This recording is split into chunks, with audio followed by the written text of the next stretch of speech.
Di episode sebelumnya, Leo diserang memakai anak panah oleh seorang gadis. Dan gadis itu berkata kalau dirinya senang jika dapat mengeliminasi seseorang dari Zerdinger. Leo menyangkal dan berkata dirinya adalah anggota keluarga Plof. Namun gadis itu tidak mendengarkan dan langsung mengeluarkan elemen angin dari tangannya. Dari kekuatan tersebut, nampak sebuah sabit silver terbentuk. Melihatnya, Leo hanya memasang wajah datar dan berkata kalau sepertinya ia pernah melihat teknik itu sebelumnya. Leo juga mengeluarkan pedangnya, bersiap menghadapi sang gadis. Gadis itu menyeringai dan merendahkan Leo. Berkata kalau Leo arogan karena tidak gentar meski sudah berhadapan dengan dirinya. Leo acuh dan memasang kuda-kuda, sementara sang gadis memutar sabitnya dengan amat kencang. Seketika ayunan lingkaran sabit melesat ke arah Leo dengan kecepatan tinggi. Namun, dengan mudah Leo menangkisnya memakai satu serangan. Terlihat, sabit menancap dan sama sekali bukan ancaman bagi Leo. Gadis itu merasa heran, karena serangannya amat mudah dihentikan oleh Leo. Di sisi lain, Leo menyindir bahwa serangannya terlalu mudah ditebak. Namun di sisi lain Leo juga menawarkan untuk bekerja sama saja. Mendengar dirinya diremehkan, gadis itu mengatakan kalau dirinya adalah seorang magic caster. Dan dengan cepat ia memunculkan aura hijau di seluruh area. Dengan memegang tongkat sihir ala-ala penyihir.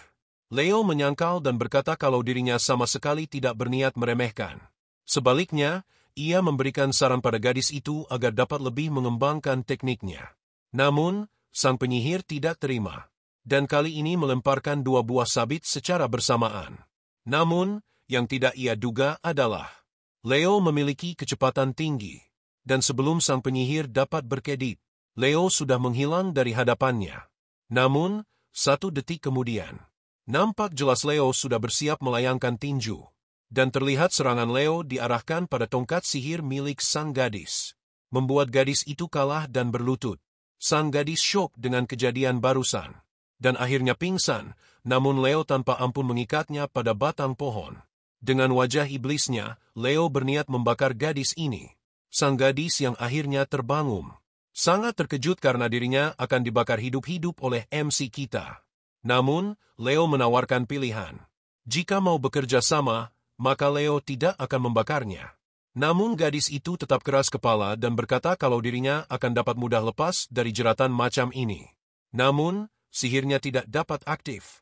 Dan Leo menjelaskan kalau yang dia pakai saat ini adalah kekuatan yang dapat menyegel sihir untuk sementara waktu. Gadis itu tetap menggeliat dan berkata kalau dia tetap bisa kabur meski tanpa sihir. Namun, Leo berkata kalau itu tidak akan mudah. Leo menarik tali semakin kuat, dan kobaran api semakin mendekati sang penyihir muda. Terlihat, pakaian gadis itu pun mulai terbakar sedikit. Dan di detik terakhir, akhirnya gadis itu menerima penawaran Leo. Namun Leo meminta agar gadis itu bersumpah. Sambil menangis, gadis itu bersumpah atas nama keluarga Llewellyn untuk bekerja sama dengan Leo. Akhirnya Leo melepaskan jeratan tali akar tersebut, dan membuat sang penyihir jatuh bebas. Leo dengan lembut memangku sang penyihir, dan berkata senang bekerja sama dengan penyihir dari Llewellyn. Di sisi lain, monitor menunjukkan pertarungan murid-murid lain. Rupanya tidak hanya Leo dan penyihir saja yang bertarung. Para murid lain juga saling bertarung karena egonya masing-masing. Namun, yang mengejutkan adalah, sang pelayan kesukaan kita, Celia berhasil mengalahkan monster dengan amat mudah. Bahkan membuat murid lain bekerja sama dengannya.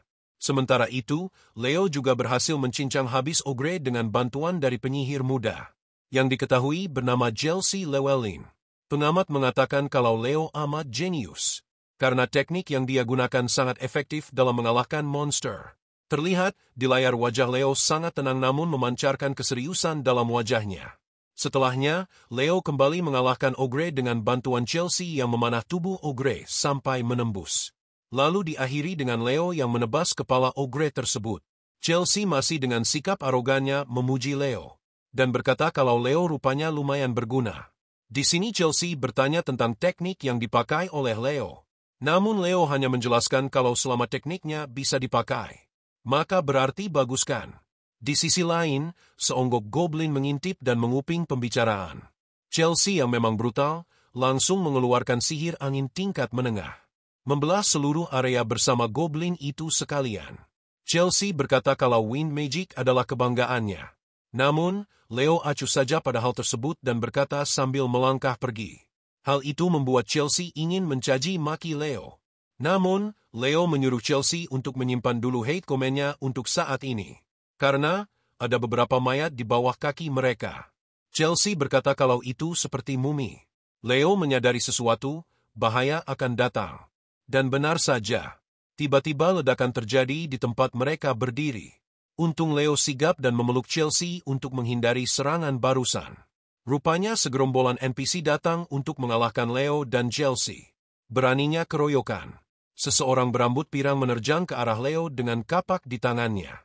Namun dengan tangan kosong dan hanya butuh satu serangan, Leo menggaplok murid tersebut dan membuatnya pingsan. Hal itu mengejutkan pria berambut merah bahkan Chelsea itu sendiri. Leo berkata kalau dirinya tidak bisa mengalahkan semua musuh sendirian dan meminta tolong kepada Chelsea. Entah mengapa, di sini Chelsea tiba-tiba jatuh cinta kepada Leo. Dan kini, Chelsea bersama Leo sudah berada di mode tempur. Dengan cepat Leo menjadi marah dan mengalahkan semua murid NPC. Sementara si ketua rambut merah kabur ngibrit ketakutan. Di sana, Celia menatap kekonyolan murid itu. Namun, dia menghiraukannya saja dan mengajak partnernya untuk melanjutkan langkah.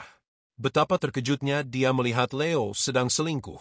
Maaf, maksudnya melihat Leo sudah mengalahkan banyak ogre dan banyak murid. Chelsea yang melihat kakaknya langsung memeluk Llewellyn. Dan di sisi lain, Celia menginterogasi Leo yang selingkuh. Leo berkata kalau dirinya hanya bekerja sama dengan Chelsea. Celia tidak percaya karena Chelsea adalah anak yang keras kepala. Namun, Leo berkata kalau dirinya punya cara ampuh untuk menjinakkan gadis seperti Celia ataupun Chelsea. Setelahnya, Leo membantu murid-murid yang barusan dia kalahkan. Tentu hal ini membuat Chelsea heran. Mereka baru saja bertempur, dan kenapa sekarang Leo malah membantu mereka?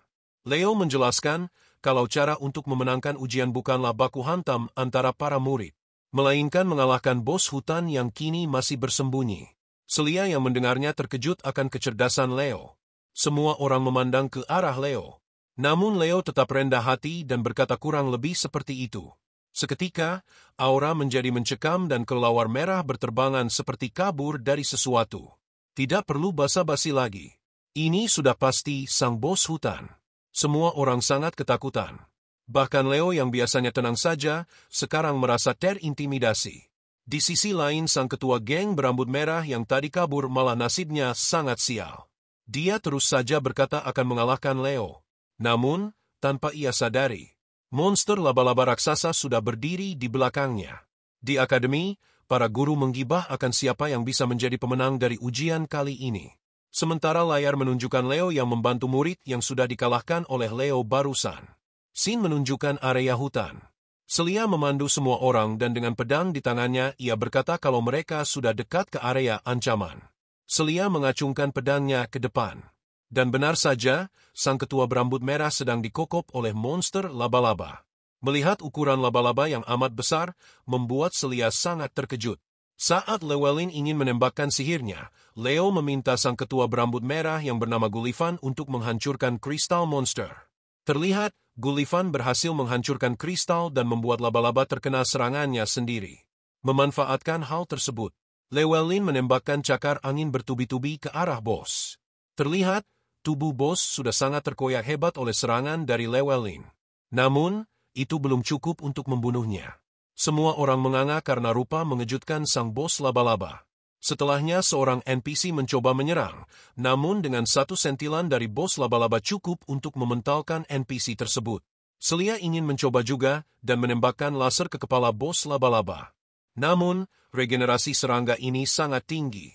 Setelahnya, Llewellyn menembakkan elemen angin sekali lagi. Namun, tetap tidak mempan. Dan malah tangan dari Llewellyn yang terkoyak oleh monster. Untunglah Chelsea sempat melindungi Llewellyn. Di sisi lain, semua murid juga mulai putus asa. Ini monster jelek, gede, hidup, bisa regenerasi pula. Bagaimana cara mengalahkannya? Sampai-sampai, Llewellyn dan Celia putus asa dibuatnya. Leo menjelaskan kalau tidak perlu setakut itu padanya. Yang perlu dilakukan adalah bekerja sama. Llewellyn awalnya menolak karena dia ingin menjadi ranking 1. Namun, Leo segera membantah dan berkata kalau tidak bekerja sama, maka mereka semua gagal dalam ujian kali ini. Hal ini membuat Celia dan Llewellyn terdiam. Leo berkata kalau dirinya percaya pada Llewellyn dan pembantu imutnya. Dan Leo akan mengulur waktu selama 5 menit. Bos laba-laba menerjang ke arah Leo. Dan Leo, dengan seketika menghantamkan banyak serangan kepada bos laba-laba. Bos laba-laba sama sekali tidak diberi ampun oleh Leo. Leo tersenyum dan berkata kalau mungkin sudah sangat lama semenjak mereka saling baku hantam seperti ini. Leo memanggil nama sang laba-laba yang adalah Tartaros. Leo terus menyerang dan membabat Tartaros sang laba-laba. Namun, tentu dengan kecepatan regenerasi yang dimiliki sang laba-laba membuat Leo pun kesulitan. Leo meminta Chelsea untuk mensupportnya dengan cara melemparkan banyak senjata. Chelsea mengerti dan akhirnya melemparkan pedang berbentuk celurit dan pedang ke arah Leo. Akurasinya kurang bagus karena Leo terus bergerak dengan kecepatan tinggi. Namun, Leo berhasil menangkap pedang itu di udara.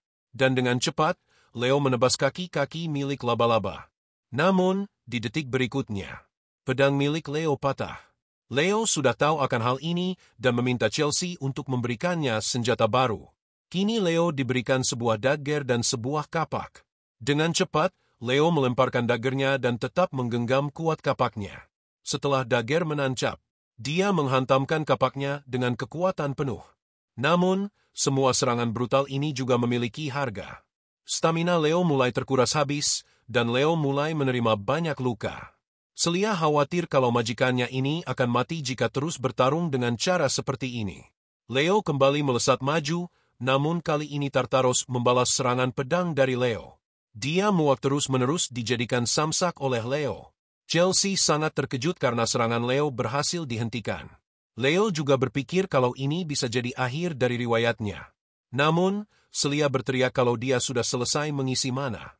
Dengan cepat, Celia menembakkan tombak api dengan kekuatan penuh, membakar Tartaros dalam kobaran api yang amat panas. Terlihat, sang bos laba-laba terkapar tidak berdaya. Celia yang kehabisan tenaga, akhirnya terduduk lega. Celia ingin memuji kemampuan dari Leo, namun selingkuhannya menyela dan duluan memuji Leo. Bahkan kini Chelsea berbinar-binar dan amat kagum terhadap Leo. Celia yang cemburu berkata kalau Leo tidak sebaik itu. Sementara Chelsea hanya bisa bengong dengan sikap cemburu yang dimiliki Celia. Di sisi lain, Leo memungut cincin yang dijatuhkan oleh bos monster. Di sana terdapat sosok peri, yang ternyata adalah Raja Peri. Karena ujian sudah berhasil diselesaikan, maka dunia akan dihancurkan. Namun beberapa detik sebelum mereka kembali ke dunia asal, Leo dihampiri oleh sosok misterius. Belum diketahui jelas siapakah sosok ini dan apa tujuannya. Namun Leo nampak tidak senang dengan orang tersebut.